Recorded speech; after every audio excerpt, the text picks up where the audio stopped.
IT job కోసం try చేస్తున్నారా? Coding ట్యూటర్‌లో ట్రైనింగ్‌తో పాటు స్టైఫండ్ అండ్ 100% జాబ్ గ్యారంటీ. శుభకార్యాల్లో భోజనాలుంటాయి. ఆ భోజనాల్లో స్వీట్లుంటాయి. ఇదేం కొత్త విషయం కాదు. కానీ ఇటీవల కాలంలో స్వీట్ల స్థానంలో తిరుపతి లడ్డూని వడ్డించడం అన్నది ఓ ప్రెస్టేజ్ సింబల్ అయిపోయింది. స్వామివారి ప్రసాదం ఇలా భోజనాల్లో స్వీట్ లాగా మారడాన్ని గమనించిన టీటీడీ ఆ అడ్డగోలు వ్యవహారానికి అడ్డుకట్ట వేసే చర్యకు దిగింది. ఆధార్ కార్డు చూపిస్తేనే లడ్డు అంటూ ఓ నిబంధనను విధించింది. ఇంతకీ ప్రసాదానికి ఆధార్ కార్డుకు సంబంధం ఏంటి? తెలుసుకుందాం చలో.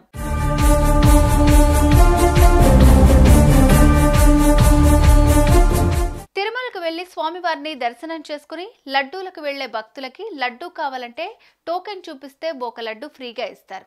మరిన్ని కావాలంటే 50 రూపాయల చొప్పున ఒక్కో లడ్డు ఎన్ని కావాలంటే అన్ని అందజేస్తారు.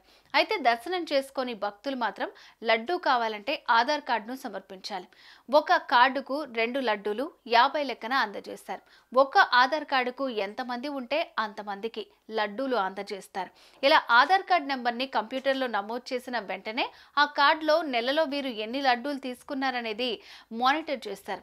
ఒక్కో కౌంటర్కి వెళ్ళి 2 లడ్డూలు లెక్కన ఎన్నైనా తీసుకుని వాటిని బ్లాక్లో అమ్మేయడమో లేదంటే మరో విధంగా ఉపయోగించడమో చేస్తున్న వారిని అడ్డుకునేందుకు ఈ ఆధార్ కార్డు విధానం అమలు చేస్తున్నట్టు టీటీడీ ఈవో శ్యామలరావు చెప్పుకొచ్చారు.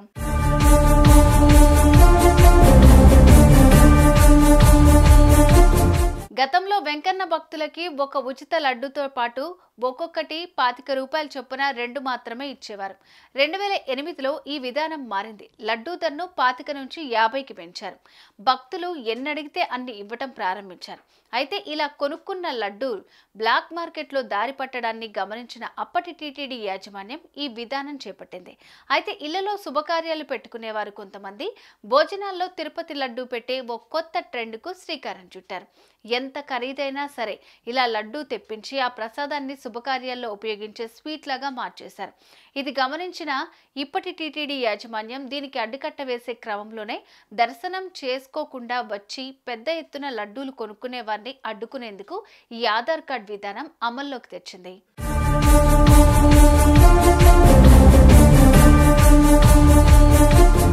మొత్తానికి స్వామివారి దర్శనం చేసుకున్న వారికి అందించే ప్రసాదం అంగడి సరుకుగా మారడాన్ని అడ్డుకునేందుకు చేపట్టిన ఈ ప్రయత్నం ప్రశంసలు అందుకుంటోంది. అదే క్రమంలో టీటీడీలో పనిచేసే కొందరు సిబ్బంది, లడ్డూ కౌంటర్లలో పనిచేసే అవుట్సోర్సింగ్ సిబ్బందితో పాటు కొందరు పోలీసులు, రాజకీయ నాయకులు లడ్డూలను పెద్ద ఎత్తున కొనుగోలు చేసి తీసుకుపోవటాన్ని కూడా ఆపాలని భక్తులు కోరుతున్నారు.